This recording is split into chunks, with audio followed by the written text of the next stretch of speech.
Okay, if you found your way to this video, you are asking yourself, what is biomechanics? My guess is you are asking yourself that question because you are required to take a class called biomechanics as part of your university degree, or maybe you heard some strength and conditioning coach mention the word biomechanics. In this video, I want to tell you exactly what it is from like a layman's perspective to the textbook definition. My name's Dustin Backey. I teach biomechanics at Chico State in Northern California. When people ask me what I teach and I tell them biomechanics, I'm usually met with a look like, okay, yeah, wow, that's a big word. Or like, oh, that's intense. And it's a big, scary word that no one knows anything about. What I usually do is I usually say, well, it's like the study of the physics of motion. People have a general idea of what physics are. People know what motion is. And for the general person, this tends to satisfy most people. However, the academics around me would probably fire me or something if I gave that to you.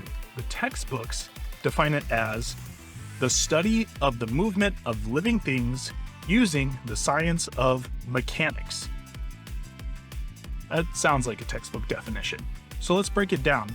The study of movement of living things. Okay, things that are alive, that move. Pretty straightforward. But mechanics, and chances are you hear the word mechanics and you think of the guy fixing a car. In this case, it's a branch of physics that studies motion and the causes of that motion.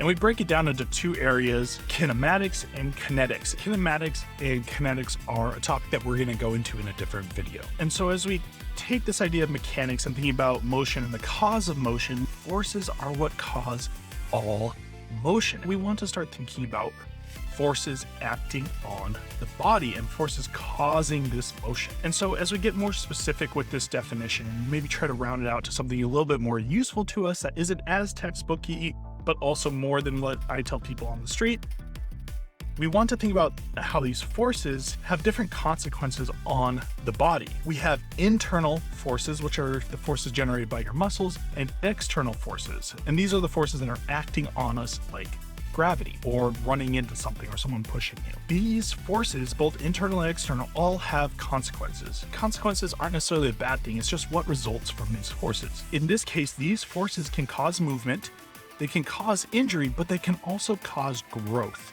And so we think about how do these forces cause these three things when interacting with the human body. Definition that I really like to use that gives a bit more specificity and is more understandable by most people is that biomechanics is the study of forces acting on the body and its segments and the consequences of those forces. Now that we know what biomechanics is, let's go ahead and look at how we can apply it and what it's used for. That's going to be the next video, which I'm going to have linked right here for you.